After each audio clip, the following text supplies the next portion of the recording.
Gracias a todos por su paciencia. Como parte de la jornada de lanzamiento del Laboratorio de Resistencias contra las Desapariciones, la Universidad Iberoamericana en León les da la más cordial bienvenida a la conferencia magistral Violencias, Desaparición y Resistencias, a cargo de la doctora Rosana Reguillo Cruz, con los comentarios de la maestra María Luisa Aguilar Rodríguez. La doctora Rosana Reguillo Cruz es investigadora nacional emérita y miembro de la Academia Mexicana de Ciencias. Es licenciada en Ciencias de la Comunicación, maestra en Comunicación por el ITESO y doctora en Ciencias Sociales con especialidad en Antropología Social por el CIESAS, Universidad de Guadalajara, con especialidad en Antropología Social. Ha sido profesora invitada en diversas universidades de Latinoamérica, España y Estados Unidos. Thinker Visiting Professor en el Center for Latin American Studies de la Universidad de Stanford. Catedrática UNESCO en Comunicación en el 2004 en la Universidad Autónoma de Barcelona y la Universidad Javeriana en Bogotá, Colombia. Obtuvo el Premio Nacional de Antropología a la Mejor Investigación, otorgado por el Instituto Nacional de Antropología e Historia, INAH, en 1995. Y el Premio Iberoamericano a la Investigación Municipal y Regional, otorgado por la Unión de Ciudades Capitales en Madrid en 1996. Bienvenido. La maestra María Luisa Aguilar Rodríguez es licenciada en Relaciones Internacionales por el Instituto Tecnológico y de Estudios Superiores de Monterrey. Maestra en Teoría y Práctica de los Derechos Humanos por la Universidad de Essex en Inglaterra. Actualmente es directora del Centro de Derechos Humanos Miguel Agustín Pro Juárez, obra social de la Compañía de Jesús, donde también coordinó el área internacional. Antes de unirse al Centro Pro, trabajó en el Centro de Derechos Humanos de la Montaña de Guerrero. Les damos a ambas la más cordial bienvenida.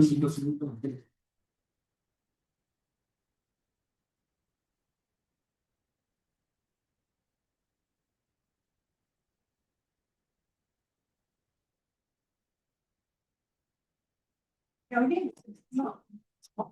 Okay.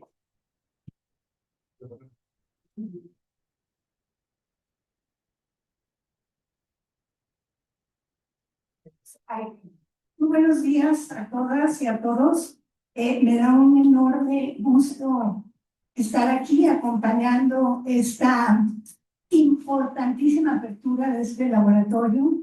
Me parece que tanto el sistema universitario jesuita como las universidades en su conjunto deberían, digamos, de tomar nota de esta iniciativa, porque me parece que no son tiempos para que la universidad se encierre en su torre de Babel y ignore lo que está sucediendo. Vengo aquí muy conmovida. Vengo de muchos kilómetros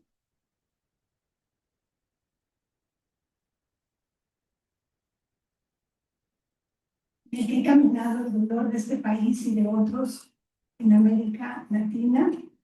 Quiero abrazar profundamente a las personas buscadoras. Quiero comenzar dando las gracias al rector Luis Alfonso González Valencia, UCJ, a su equipo y a toda la comunidad universitaria de la Ibero León por esta invitación. Felicito profundamente la creación de este laboratorio que es, sin duda, una apuesta valiosa y urgente para pensar y acompañar los procesos que hoy marcan nuestro país. Las veces que he tenido la oportunidad de venir a esta casa de estudios, me he sentido siempre bien recibida, escuchada y acompañada. Hoy no es la excepción. Gracias por abrir este espacio, por tender la mano y por seguir construyendo juntos caminos de memoria, de resistencia y esperanza. Contra mi costumbre de no leer en mis presentaciones públicas, hoy voy a hacer una excepción. La razón es profunda y simple a la vez. Las violencias que sacuden este país y el mundo en general exigen un pensamiento pausado, ir a los arquetipos, a la memoria, al testimonio. Y hoy Quiero honrar a las personas buscadoras, madres, padres, hermanos, amigas, amigos, colectivas, que caminan al borde del abismo sin rendirse. Siguiente transparencia, por favor.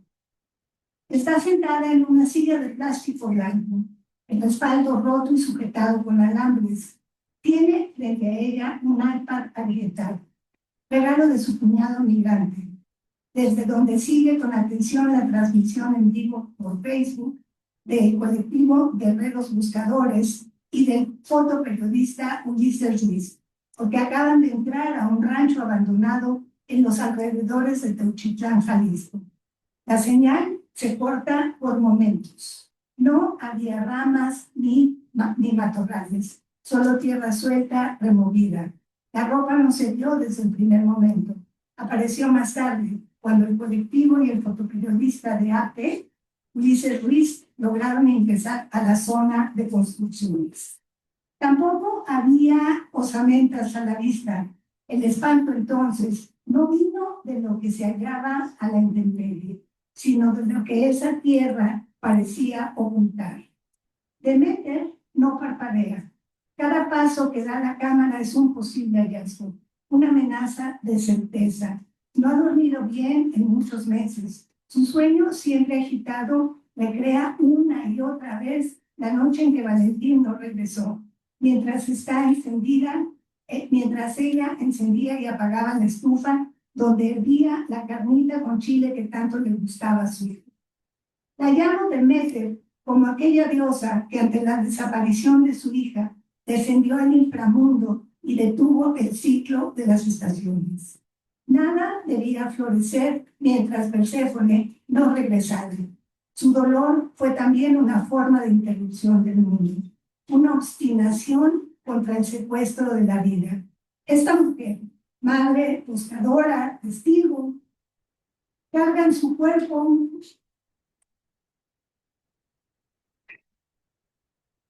esa misma determinación. El tiempo no avanza mientras su hijo no aparezca. La sala donde espera es pequeña, un altar de flores plásticas a zancudas, un ventilador que apenas gira y un retrato ampliado de su hijo desaparecido en toga y librete colgado sobre la televisión apagada. En ese espacio íntimo y mínimo se condensa una de las escenas más radicales de nuestra contemporaneidad. La búsqueda del cuerpo ausente, transmitida en directo, la reconfiguración de los afectos maternos a través del oro, la exposición pública del dolor como forma de resistencia. Lo que ocurre del otro lado de la pantalla no es una excavación arqueológica ni un operativo oficial. Siguiente imagen. No hay respaldo perimetral, no hay forenses, no hay fiscales. Lo que se encuentra, en cambio, es un rancho abandonado, construcciones en ruinas, trampas, llantas. El rancho Izaguirre, ese territorio del horror, no se agota en su expresión física. La extensión del terreno abandonado, usado como lugar de exterminio y entrenamiento por grupos criminales, sino como configuración completa de violencias acumuladas. Este sitio, ubicado en el herido municipio de Teuchitlán, en Jalisco, se nos aparece no como una excepción, sino como una forma contemporánea de gubernamentalidad necropolítica, donde confluyen la lógica del despojo, la pedagogía del terror y la economía de los cuerpos descartables. Desde esa escena, esa mujer que mira con el alma en vilo una transmisión en vivo de huesos que emergen de la tierra, parto para esta conversación. No busco describir un caso, me mueve la necesidad urgente de pensar las violencias que atraviesan México, no como una serie de eventos aislados, ni siquiera como una crisis, sino como una forma institucionalizada de gestión de la vida y de la muerte, cuyo carácter territorial, performativo y tecnopolítico exige nuevas herramientas analíticas. Sostengo que el rancho Izaguirre, entre otros muchos hallazgos en el país, La Gallera, por ejemplo, la Claudio Rojas en Tijuana, sostengo pues que estos espacios Deben ser leídos como síntoma de un orden y no como anomalía. Es la manifestación visible y filmada de una maquinaria más amplia, la que he denominado en mi propio trabajo necromáquina. Explico lo que es un ensamblaje social, político y simbólico que produce muerte no solo como resultado, sino como forma de organización de lo sensible. Ahí donde las instituciones fallan, lo necropolítico organiza. Allí donde la vida debería protegerse, el espectáculo de su aniquilación circula, se viraliza, regula el miedo y distribuye lo decible. ¿Qué podemos decir sobre esto? Demeter, inmóvil frente a la pantalla, es también parte de esta escena, no como víctima pasiva, sino como testigo activa, como cuerpo situado en la intersección entre la ausencia y el deseo de verdad. Ella sabe que ese terreno, transmitido desde las cámaras y el dron del periodista, puede contener lo que queda de su hijo. Ella también ha aprendido a interpretar los indicios. Lleva meses interminables interpretando indicios, zapatos abandonados, restos de mochila, dientes que asoman entre la grava. En la interfaz entre el campo y el hogar, entre el silencio y el Facebook Live, se condensa una política del espanto, pero también la perseverancia de la mirada. Aquí intento para sostener esa mirada sin estetizar el horror, ni trivializar el dolor, ni convertirlo en mercancía académica. A partir de este primer movimiento, una escena completa, transmitida en tiempo real, inscrita en un cuerpo materno, propongo recorrer algunas coordenadas para leer las violencias contemporáneas en México desde tres claves entrelazadas. Primero, la multiplicación de las formas violentas, la institucionalización necropolítica y la producción social de subjetividades marcadas por el miedo, la desaparición.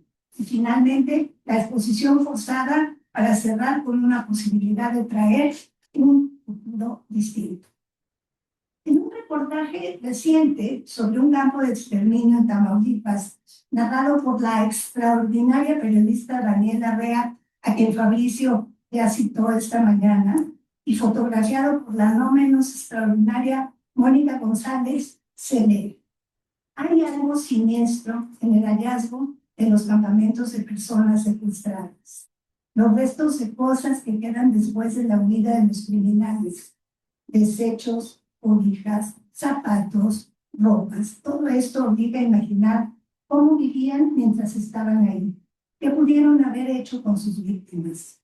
En este lugar, por ejemplo, es inevitable imaginar a los criminales, a partir de las envolturas de basura que se encontraron, sentados en algún peñasco, bajo la sombra de los árboles, tomando café con coffee mate, comiendo pingüinos, pan con crema de cacahuate, tostadas de atún o sardina, pasar la tarde comiendo chocolates, y se encontraron muchas envolturas de estos chocolates. Un policía dice: necesitaban energía para lo que hacían. Es inevitable imaginarlos cocinar frijoles o arroz con katsu, incluso lavar sus cazuelas de peltre con jabón líquido para una nueva comida. Es inevitable y doloroso imaginar qué hacían los criminales con un pedazo de cuerda aún atado a un árbol, a unos cuantos metros de donde se encontraron restos calcinados. Es inevitable y doloroso imaginar los gritos de auxilio de quienes estuvieron aquí secuestrados y la imposibilidad de ser escuchados, salvo por los pájaros y los animalitos del lugar. Pensar lo que nos duele es resistir la anestesia colectiva, es sostener la mirada contra todo cuando todo nos pide apartarla, es nombrar lo que pasa antes de que la costumbre lo tape. Aquí, en este auditorio lleno de personas buscadoras, de jóvenes, de docentes, la pregunta es: ¿qué hacemos con lo que sabemos? ¿Qué hacemos? Porque la información sin acción se convierte en indiferencia, y la indiferencia es terreno fértil para que el mal prospere. La necromáquina no es una excepción, es una estructura. He llamado, ya lo dije, necromáquina al ensamblaje simbólico y material que produce muerte como forma de organización de los sensibles. No es un actor sin rostro, es una red viva, absolutamente viva, de dispositivos que involucran al Estado, al crimen organizado, a las plataformas digitales, a los afectos, a las narrativas. No opera solo mediante asesinatos, también organiza el miedo, modula el silencio, distribuye, esto es muy importante, distribuye la visibilidad. Es un régimen que produce muerte, la circula y la normaliza. Quisiera apoyarme aquí en este gran pensador francés, Foucault, en su concepto de gubernamentalidad, que me parece absolutamente clave para entender lo que está pasando en muchos territorios del país, ¿no? Y esta gubernamentalidad tiene que ver con lo que yo en el 2007, perdón, llamé en mi trabajo paralegalidad. Y cuando yo hablé de paralegalidad, algunos académicos, colegas, se me quedaban viendo como, ¿y esta mujer qué le pasa? Porque al estar en los territorios era muy claro cómo el crimen organizado que se iba apoderando justamente desde abajo de estos territorios lograba de una manera, sembrando esta forma de gobierno, lograba generar un proyecto paralelo al proyecto del Estado. Y esto me parece absolutamente clave porque es lo que ha venido creciendo en el país, un régimen y un orden paralegal donde no importa si es ilegal, si no se puede, si la ley, porque es un régimen que funda su propia ley, ¿no? Es un régimen que dirime la justicia, que castiga a los pequeños ladrones, a los que venden droga de los contras, etcétera, etcétera, ¿no? Entonces creo que es muy importante entender la idea de gubernamentalidad necropolítica en este país, porque se trata de producir condiciones para ciertas formas de vida y también para ciertas formas de muerte. En los territorios que he recorrido he visto cómo la muerte se administra como si fuera un recurso. Se decide quién puede vivir, quién debe morir y quién debe desaparecer sin dejar huella. Esta es una forma de gubernamentalidad necropolítica. El Estado no desaparece, se transforma, comparte funciones con otros actores y permite que la violencia funcione como método de gestión. Aquí hago una pausa para hablar de otro concepto que empecé a pensar junto con otros colegas que hemos estudiado a los jóvenes en el país, que llamo juvenicidio, porque empezó a ser absolutamente claro que las víctimas y los victimarios eran jóvenes siempre menores de 30 años, ¿no?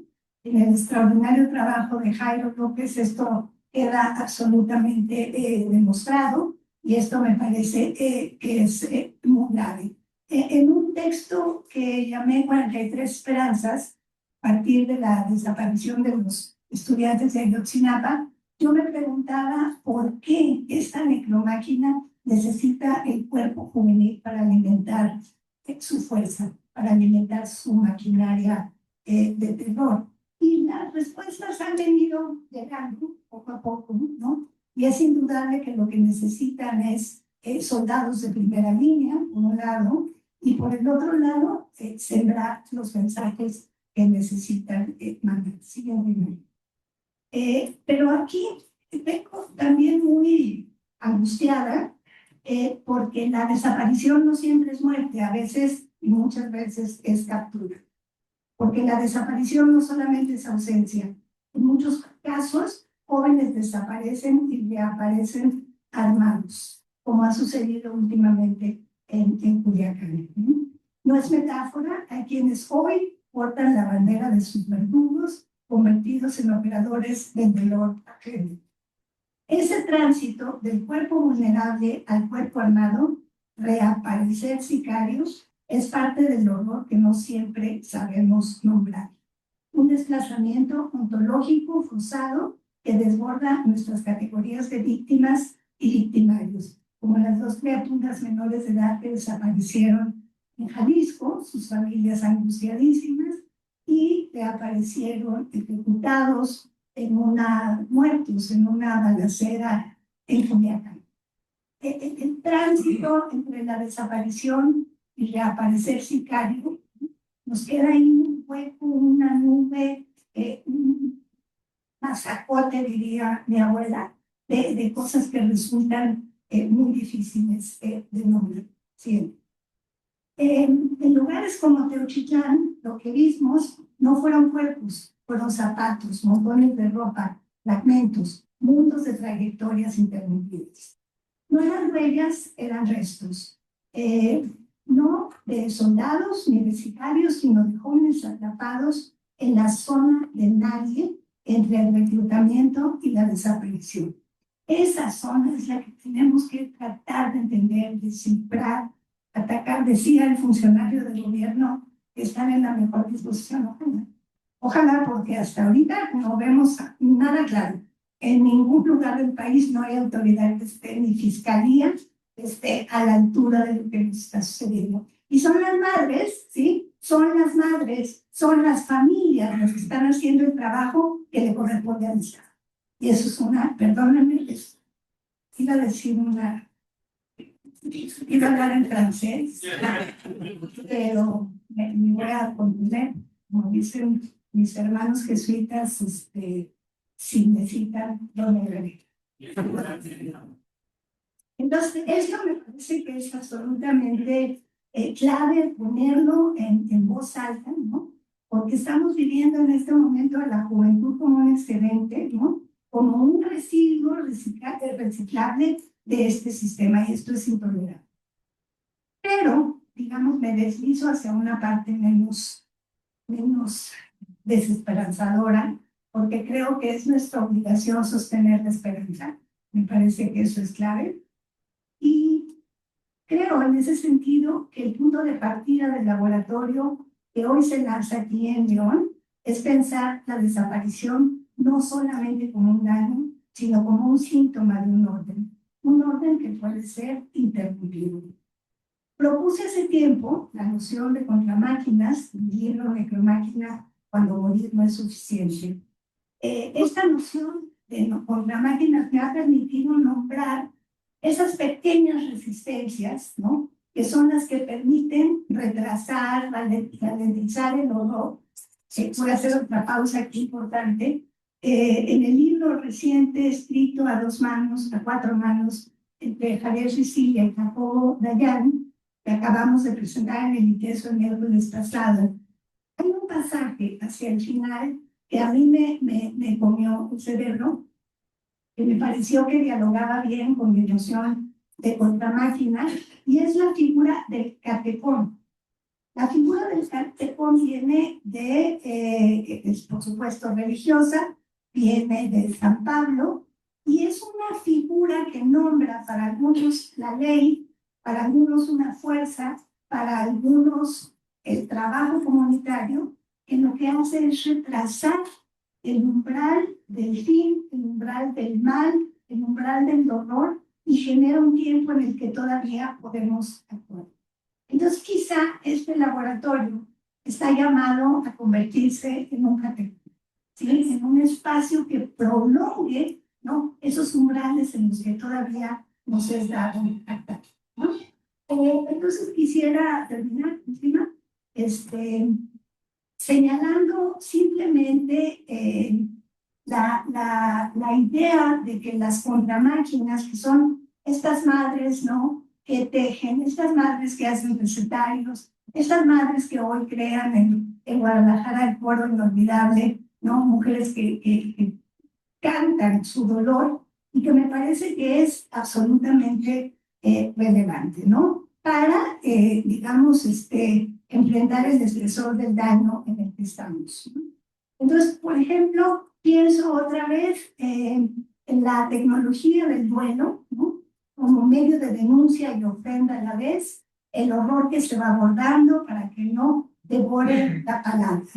Aquí quiero decirles, por ejemplo, que hay un colectivo en Guadalajara, Funder, cuyo esfuerzo, ¿no?, de estas mujeres buscadoras es brutal, porque ellas entran cada semana al CEMEFO y al entrar al CEMEFO piden ver los cuerpos que se han localizado. Y en un cuaderno escriben, voy a hacer la marca, porque no sé cómo describir estos cuadernos de rayas, van anotando tatuaje de mariposa en el hombro izquierdo, tatuaje de dragón en la espalda, pantalón de mezclilla, el corazón en la tetilla izquierda, y esto luego lo llevan a su página de Facebook, y así algunas personas han encontrado a sus familiares. Estas son contramáquinas, son tecnologías cotidianas que las personas buscadoras se han dado. Estas contramáquinas no derrotan a la necromáquina, pero la interrumpen, abren grietas, hacen aparecer lo que debía permanecer oculto. En el fondo, lo que producen es otra forma de organizar lo sensible, una ética de la presencia, del cuidado y de la memoria activa. Desde este lugar, donde nos reunimos hoy para pensar, nombrar y resistir, saludo con fuerza y esperanza la creación de este laboratorio para resistir las desapariciones, el Leidero León. No como un gesto meramente académico, sino como parte del tejido vital que poco a poco, paso a paso, hemos ido viendo entre quienes no nos resignamos a la intemperie del espanto. En ese gesto se encarna, como han propuesto Jacobo y Javier Sicilia, Crisis o Apocalipsis, el mal en nuestro tiempo, la potencia del catecón, esa fuerza que contiene el mal, que lo frena, lo delimita y lo enfrenta, aunque no siempre lo derrote. El catecón no es una salvación final, pero sí es una ética del cuidado, de la atención, del no dejar pasar, del sostenerse en comunidad, incluso entre ruinas. Este laboratorio que hoy saludamos encarna en su intención y en su promesa ese gesto de contención, y desde ahí, desde esa práctica lúcida y comprometida, queremos seguir trabajando. Muchísimas gracias.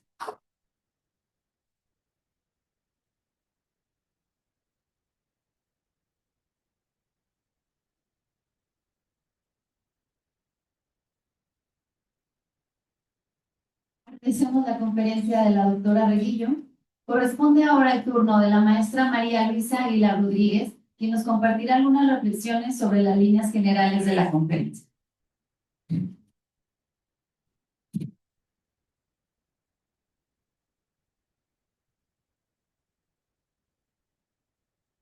Gracias.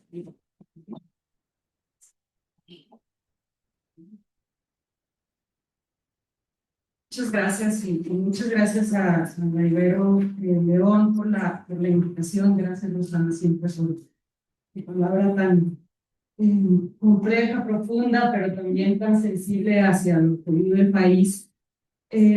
Yo quisiera tomarme unos minutos primero para reconocer lo que ya decía Rosana en la relevancia, perdón, voy a pedir un poco de tiempo porque si no puedo hablar. Sobre la relevancia de este laboratorio. Me parece que la apuesta de la Ibero es algo que celebrar.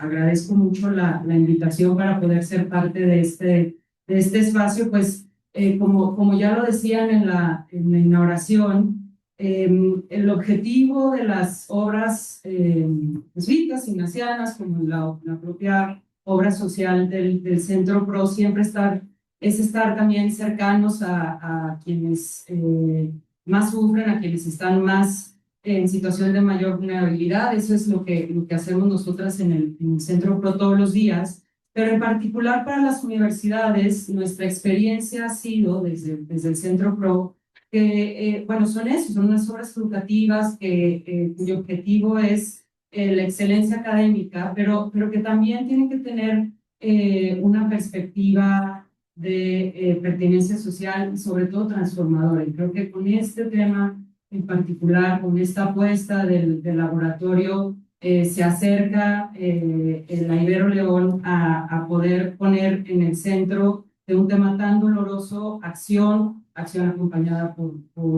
sus alumnos, por sus académicos, y es algo que creo que todas y todos tenemos que celebrar. También tengo que felicitar a Lourdes, a Fabricio, con quienes en los últimos 6 años, de la mano de la plataforma Guanajuato, de Raimundo, hemos acompañado a varias y varios de los colectivos de este estado. Para nosotras siempre ha sido clave poder hacerlo. Cualquier tipo de acompañamiento que hacemos en los estados desde el Centro PRO es estarlo haciendo siempre de la mano de gente que está en los estados, que conoce la realidad, que sabe cuáles los retos, además de las personas que están viviendo las violaciones directamente, pues abonarse y poder acompañar esos esfuerzos de la mano de quienes están ahí, y eso ha sido Lourdes, Fabricio, Raimundo y muchas otras actividades de la Ibero. Creo que el día de hoy estemos en este evento da cuenta de su compromiso con el tema y su compromiso con las víctimas. Y siguiendo al tema de la conferencia, bueno, además de agradecer que pueda comentar lo que Rosana nos comparte, que Rosana es un ejemplo de ese compromiso desde la academia que busca hacer acción transformadora y que tenga una pertinencia social, diría 3 cosas principales de lo que mencionaba ya Rosana. Lo primero es que creo que el llamado que nos hace a pensar lo que nos duele, eso me parece que es un llamado que está asociado a lo que el día de hoy se presenta con este laboratorio. En realidad, la dimensión de las violencias que vive este país y que viven muchos de los estados en los que enfrentamos todas estas imágenes que hoy nos presentaba Rosana, ejemplificadas en el hallazgo de Techitlán, pero que se extienden y se ven todos los días, puede paralizar a quien sea. Me parece que no es un tema de juzgar que la sociedad se paralice, sino de animar a lo que nos anima hoy Rosana, que es a pensarlo, a acomodarlo, a pensar qué es lo que nos toca, a pensar cuáles son las acciones que desde cada uno de nuestros espacios nos permitimos hacerlo, y también reconocerlo en las personas que todos los días se levantan a buscar a un ser querido. Y creo que ese es parte del ejemplo de sororidad que nos enseñan las madres buscadoras, hermanas, primas, todas ellas que salen a buscar y a cuidarse entre cada una de ellas todos los días. Lo segundo que diría es esto que Rosana ha desarrollado ya en varias de sus trabajos, cuando hablamos de los regímenes paralegales y de la gubernamentalidad necropolítica que hoy nos explicaba, y que en muchos de los procesos y creo que de los estudios en temas de seguridad de otros países, pero también de México, se entienden como gobernanza criminal, la idea de que el crimen no está solamente disasociado del Estado, o que no estamos hablando únicamente de lugares donde están relacionadas las instituciones del Estado con el crimen, sino que en realidad se crea una forma de construir orden dentro de las comunidades y del control que tienen estas figuras dentro del orden social. Y creo que ese es uno de los grandes retos de la democracia de México en este país. Me parece que cuando hablamos de los retos que hay allá afuera en temas de democracia, es ahí, es en donde está el quiebre de no poder conocer quiénes controlan precios, economías, seguridad, institucionalidad, cuando las propias madres de familiares de personas desaparecidas tienen que ir a buscar información de ese control social que ejerce el crimen, la legalidad, la paralegalidad, como queramos llamarle, está dándonos cuenta del gran riesgo que corre el país al seguir permitiendo que este tipo de control exista en muchas partes de nuestros estados y no solamente en Jalisco, como ya lo decía Rosana, o aquí o en otros lugares. Porque ese es otro de los grandes temas que hay que seguir analizando, que hay que aprovechar mentes tan brillantes como las de Rosana y otros tantos que están hablando de esto desde una perspectiva de cuáles tendrían que ser también las respuestas de seguridad hacia este tema. El tercer tema que detallaría o que quisiera resaltar es lo que ya nos hacía un llamado, Rosana, hablar de otros tipos de impactos de la desaparición. Yo creo que por mucho tiempo las desapariciones estuvieron siempre asociadas a la imposibilidad de conocer el lugar final de una persona y obviamente al ocultamiento de esa información. Y eso ha sido parte del gran trabajo y del gran fracaso, diría yo, del Estado de no hacerlo y que las familias tengan que hacerlo por sí mismas, por salir, buscar con una pala, con un kit, etcétera. Pero trabajos como lo que hoy nos presenta Rosana, como lo que ya había presentado previamente Alejandra Guillén y muchas otras, nos hablan de otro tipo de desapariciones, donde hay unos casos claros de reclutamiento forzado, donde el conocimiento del destino final de esa persona desaparecida nos llama a complejizar muchísimo más lo que está sucediendo, ¿no? A llevarlo otra vez a este tema de cuál es la magnitud de la gobernanza criminal que existe en algunas zonas y a entender que incluso detrás de esos casos hay un dolor profundo de las familias que están buscando, hay una razón clara de encontrarles y hay que volver a complejizar como lo hicimos hace 20 años como país, cuál es el rol de las instituciones, de la sociedad, de no estigmatizar, no solo minimizar qué está sucediendo ahí y sobre todo no dar por perdida a esa generación que está siendo, pues como ya lo decía Rosana, claramente son las juventudes y creo que el poder sentarnos una vez más a eso, a complejizar cuál es el rol de todas y todos en este tipo de fenómenos es lo mínimo que podemos hacer. Y diría por asociado a esto, lo que ya mencionaba Rosana en particular sobre la insuficiencia de la respuesta del Estado. Recientemente tuvimos a nivel nacional una serie de respuestas de parte de la Administración Federal a la indignación que levantó el hallazgo del Rancho Izaguirre, exactamente, una indignación que volvió a poner en el centro esta alarma que podíamos tener todas y todos desde la sociedad, desde donde estuviéramos, a decir esto no es algo con lo que tenemos que acostumbrarnos y tenemos que estar de acuerdo. Y la respuesta, más allá de los diálogos en los que muchos y muchos de los colectivos participaron y que siempre su derecho a participar y exigir y poner sobre la mesa acciones concretas, desde la perspectiva del Centro PRO ha sido completamente insuficiente.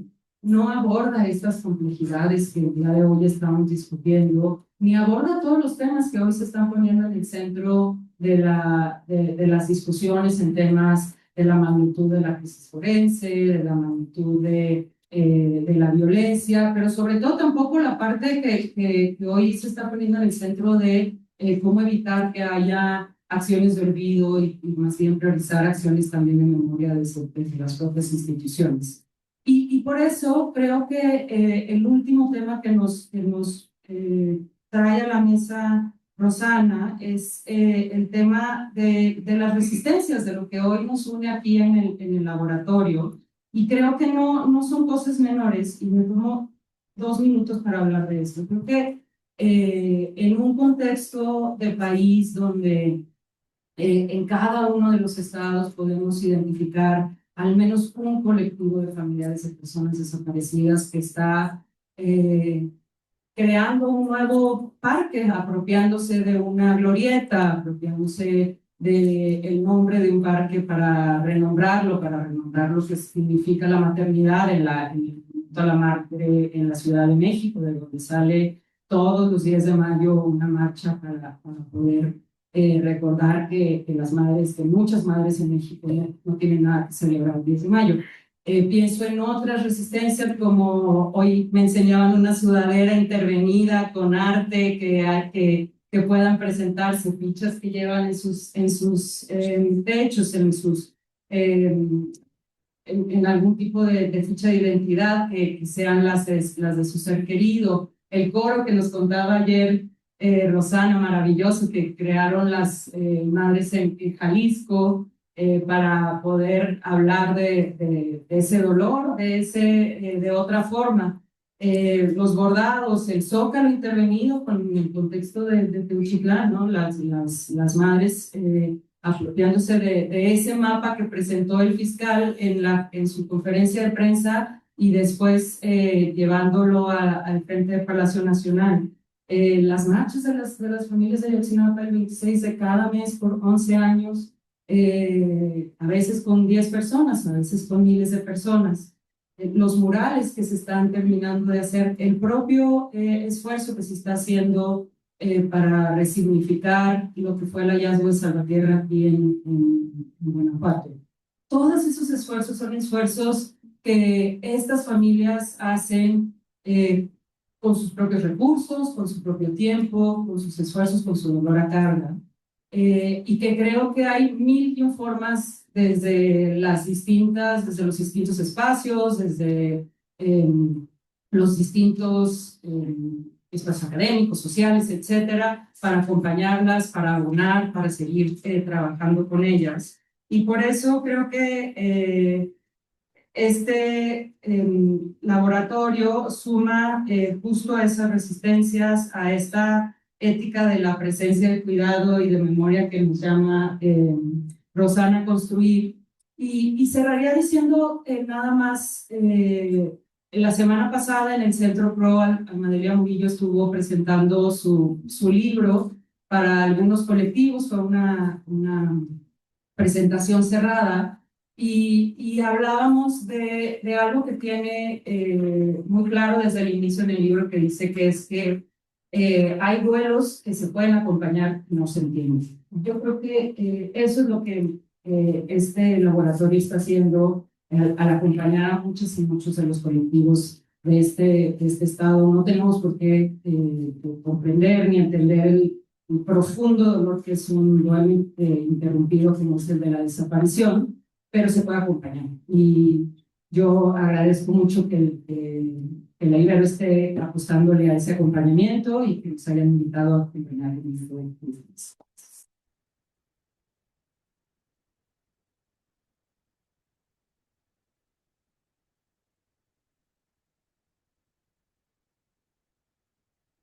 Muchas gracias por sus anotaciones y notas, maestra María Luisa. Tenemos unos minutos para preguntas y comentarios de las y los asistentes. Quien desea hacer una pregunta, levante la mano, por favor.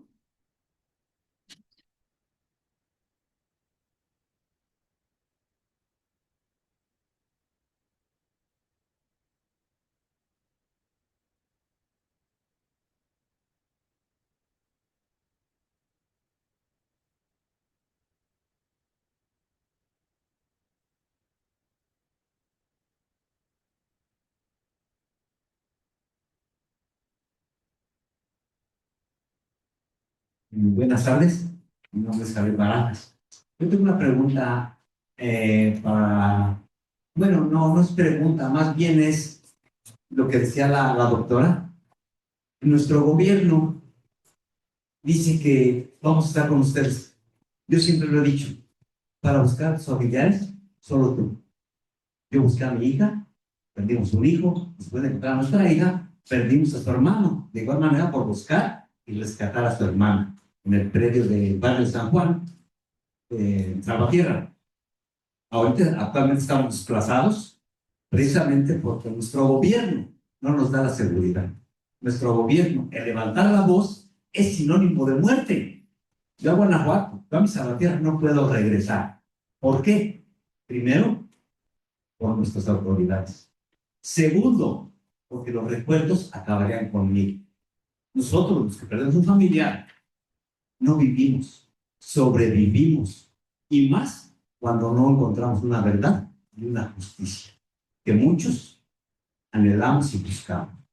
Hoy en día, gracias a Dios, y al apoyo de Ibero León, de Centro Pro, de Plataforma por la Paz, hay 5 detenidos de los asesinatos de mis hijos. 5, los cuales 2 están libres, porque las autoridades no los encuentran en Salvatierra. Ahí están. Hay compañeros de colectivos que nos reafirman que ahí están, pero las autoridades no los ven. Son personas que están ciegas o no sé qué pasa. Ahora tengo que yo buscarlos, llevarlos a las autoridades para que se haga justicia. ¿A dónde vamos a llegar con nuestro gobierno? Yo me respeto para la señora Denise, pero ¿dónde está el apoyo? ¿Dónde están tantas familias que hay aquí? Tantos compañeros que conozco no han encontrado a sus familiares. Siguen buscando y las autoridades, el grupo de búsqueda, realmente una hora. Quieren trabajar 2 horas, 1 hora y media, porque ya no hay tiempo, ya se oscureció. Nos da miedo entrar. Entonces, ¿qué vamos a hacer nosotros? Ir a buscarnos, como siempre lo he dicho, para buscar a tus familiares, solo yo.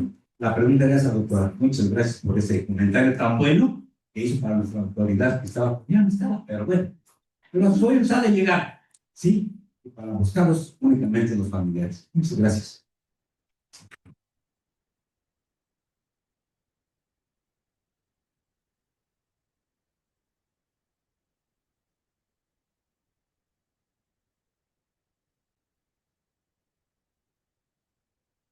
No es pregunta, es comentario.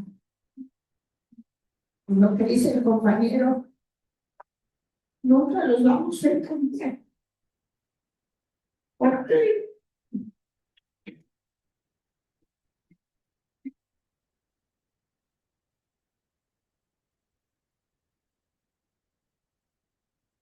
los tiran, los entierran, los desbaratan y asunto en una forma que jamás los encontraremos.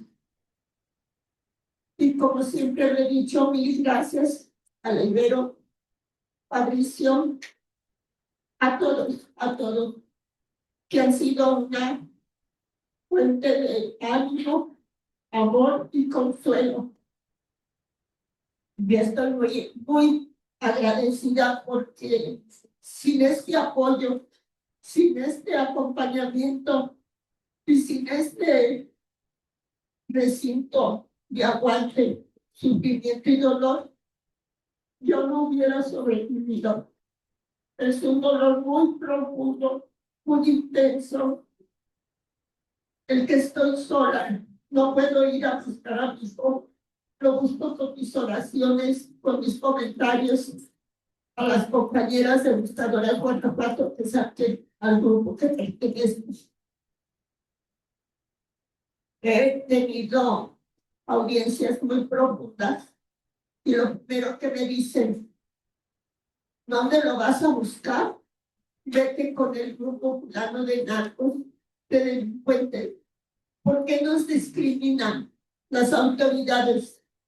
¿Por qué en medio de nuestro dolor, en lugar de darnos la mano, darnos consuelo y buscar a nuestros hijos, nos discriminan que somos unos malhechores? No se vale.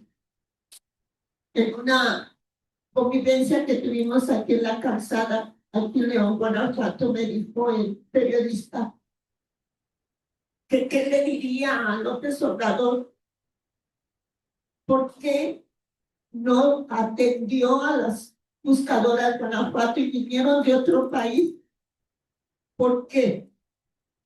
¿Porque le dan dinero? ¿Porque le dan el beneficio? No, no se vale. Un gobierno va y otro viene. La licenciada Claudia está de la mano del gobierno anterior. ¿Qué hicieron? ¿Qué van a hacer? No se puede deslindar de los criminales porque es un gobierno que no tiene el poder ni la sabiduría para entender nuestro dolor y nuestro sufrimiento.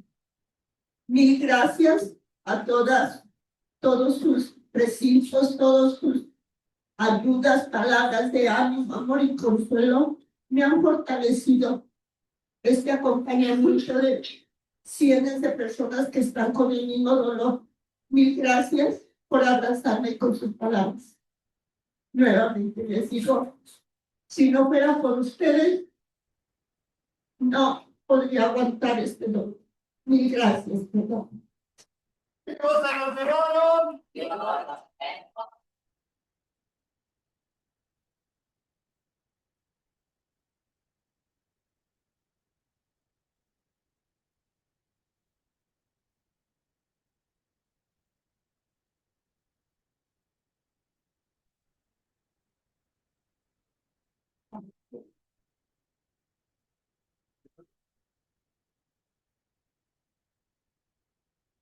Muy buenos días a todos. Mi nombre es Margarita Conejo.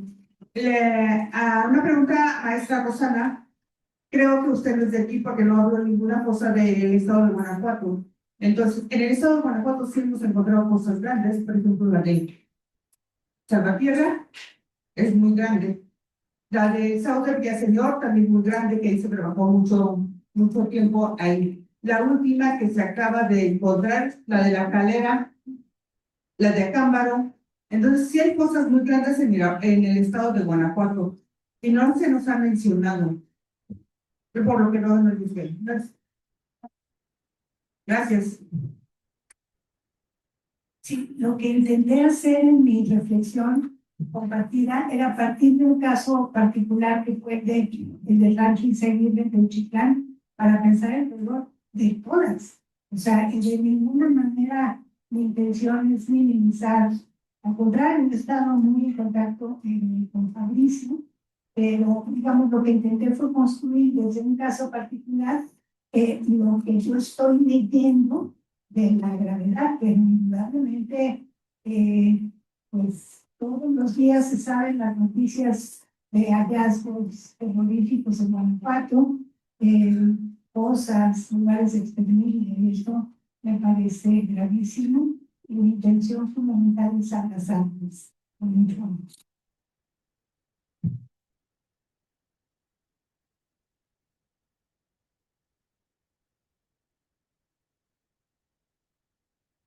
Buenos días a todos.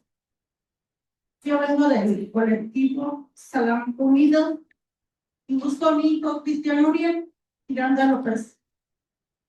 Cuando mi hijo tiene 11 años desaparecido y cuando yo acudí a las autoridades de Salamanca, me mandaban a Jalisco. ¿Por qué Jalisco? Porque mi hijo se había ido con una propuesta de trabajo para hacer. Entonces, en ese entonces yo tenía dos pequeños, pues como le pidieron documentos de casa, de todo, hasta una carta de recomendación, pues para mí no era así como para irme y buscarlo allá, realmente por el peligro que estaba viviendo en Salamanca, porque yo soy de Salamanca. Pasan los años y veo lo que sucede en la hacienda. Mi corazón como madre me dijo, hijo, está bien. Yo acudo con la señora Alma Lilia Tapia, y ella me da la ayuda y me quieren mandar a hacer la denuncia hasta Jalisco, pero realmente a mí mi desaparecido, por última vez yo lo vi en Salamanca, mas no lo vi en Jalisco, ¿verdad? Él sí me hizo una llamada y me dijo que se encontraba ahí, pero a mi tío me aseguraba que mi hijo realmente estaba ahí. Y yo voy a esto. Tengo poco, acabo de levantar la denuncia y me dijeron que yo tenía que estar yendo para ver cómo iba su carpeta, pero realmente ahora que me empezaron a pedir papeles, pregunté y, y realmente me dicen, no, hasta que se te llame.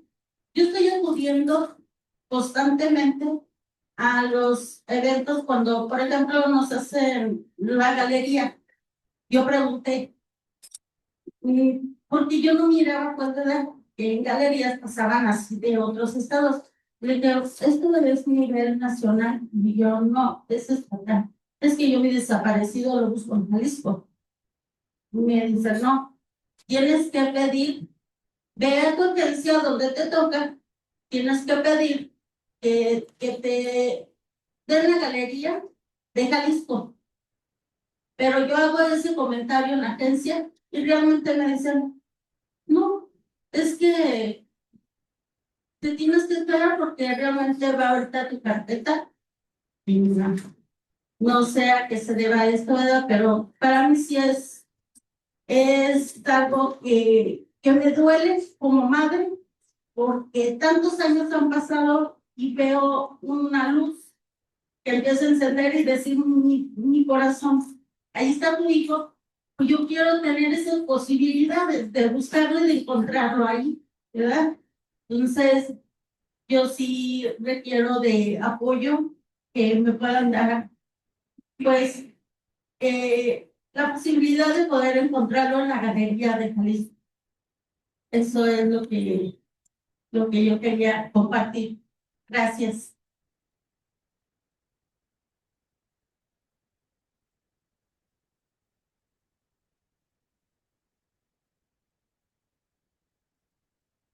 Ok, una última pregunta, por favor.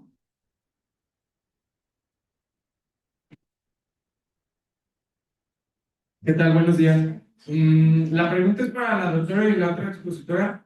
¿De qué forma nosotros como mexicanos podemos encontrar la realidad en que el aparato del Estado, mediante la Guardia Nacional y en conjunto con los grupos armados, están en constante comunicación para la desaparición de las personas? ¿De qué forma podemos nosotros saber las estadísticas de los porcentajes desaparecidos conforme a tal cual la fuerza militar?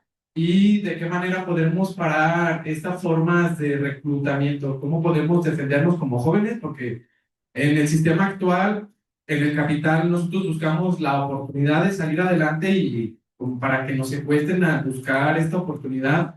¿De qué forma León, en este caso esta universidad que está dando la apertura, podremos hacer la diferencia y dar todas las voces?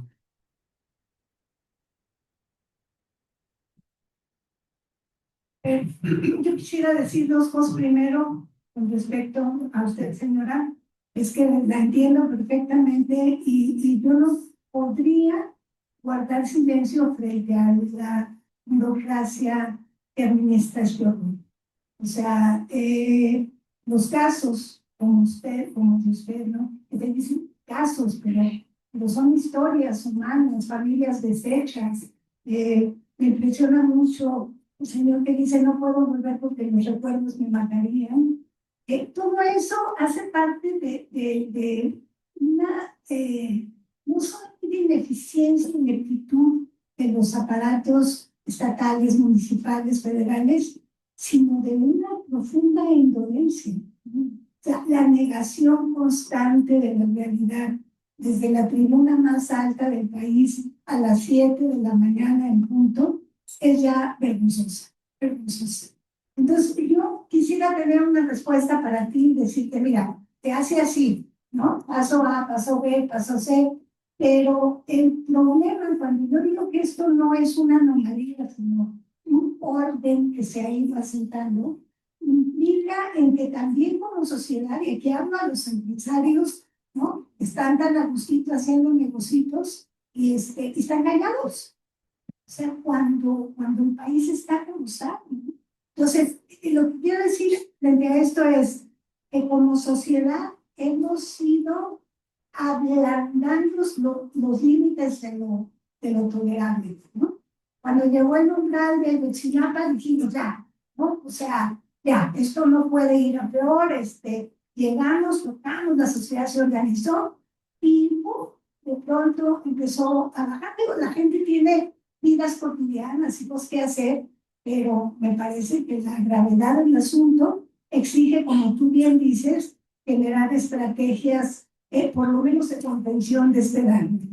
Hace rato platicaba con Daniel Guillem y le enseñaba que me llegó a mi celular, al SMS, una oferta de empleo, ¿no? Así, súper atractiva. Y yo la verdad digo, estos hijos de la chingada, perdón, no hacía hablar francés, pero esto lo veo, esa llamada la veo un chavo y te juro que se va a mentir. Entonces, ¿cómo hacemos toda una estrategia que impida que estos grupos estén en TikTok? O sea, de verdad la inteligencia digital no puede ubicar desde dónde se comunican. Es absurdo, ¿no? De verdad. O sea, si desde Facebook hace 10 años tenían sus perfiles con sus R15, etcétera, de verdad no hay manera de ubicarlos. De verdad no hay manera de seguir el dinero. O sea, follow the money. Ahí está toda la clave. ¿Sí? O sea, es una maquinaria económica, política, ideológica.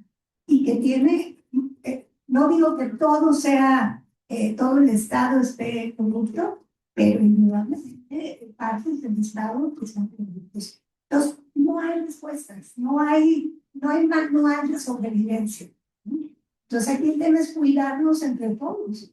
Y hacer, yo creo que aquí sí hay una responsabilidad de los medios que deberían estar continuamente diciendo, ojo con las ofertas de trabajo, ojo cuando lo citan en la central camionera de Jalisco, ¿no? Porque lo citan en Jalisco, pero se lo llevan a Zacatecas y luego se lo llevan a Sinaloa, ¿no? Entonces estamos en un momento muy, muy delicado. Pero a ver. Yo diría dos cosas, porque son preguntas muy complejas y también lo que expresan las madres que están buscando y el profe Javier. Lo primero es que me sumaría al tema de que estamos en muchos de los contextos en los que están enfrentando ante una indolencia de las autoridades que tiene que ser constantemente señalada. Creo que esa sí nos toca seguir insistiendo en que esa no puede ser la respuesta que le den a una madre que busca. Pero también diría que estamos en el oficio de la esperanza y entonces pondría dos cosas al centro. Uno es que allá afuera, así como hay organizaciones nacionales como el Centro PRO, como la red aquí en este laboratorio, la plataforma, Jalisco hay otras organizaciones, otros colectivos y creo que eso puede ayudar a que esas que lamentablemente el trabajo que tendrían que hacer las instituciones de hablarse entre ellas lo hacen los colectivos hablándose entre ellos en los estados. Diría que la posibilidad de contar con espacios como este que se está abriendo en la universidad permite complejizar lo que está sucediendo en el país, el poder acercarse y poner más atención sobre ¿por qué no tenemos datos sobre desapariciones cometidas por Fuerzas Armadas ante un contexto donde la CNDH ya no funciona y nadie se lo erradicaron, lo eliminaron, etcétera? Pero que también hay otras formas de hacer investigación, como lo hacen muchas y muchos en esta institución y en otra. Y diría que el otro tema es que ese trabajo de cuestionarnos qué está pasando es un trabajo de exigencia entre las autoridades y por eso es muy importante también la presencia que hubo el día de hoy aquí de representantes del gobierno del estado. Me parece que también el hecho de que la universidad pueda hacer ese puente también para poder generar espacios de diálogo, incluso de denuncia, pero que puedan ser abiertos es relevante. Y luego además hay muchas otras cosas que hacer en materia de investigación, de poder seguir acompañando, de acercarse a estos dolores para poder entenderlos. Y siento que ese es el mensaje de esperanza con el que podemos cerrar, de que todas y todos tenemos un rol que hacer ahí, que jugar, porque si no también es como pensar que es imposible cambiar el estado actual o ni siquiera pensarlo en otra. Muchas gracias a las y los asistentes por sus aportaciones. A nombre de la Ibero León, agradecemos la contribución de las ponentes y les hacemos entrega de un reconocimiento por su participación. Muchas gracias.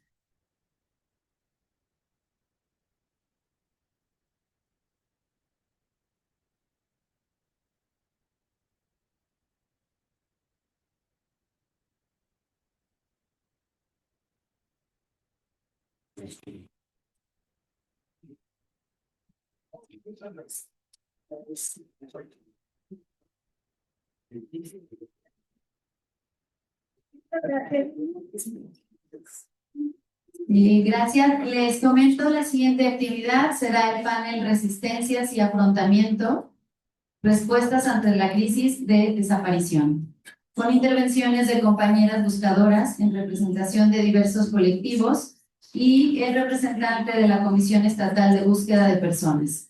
En unos momentos comenzamos. Sí.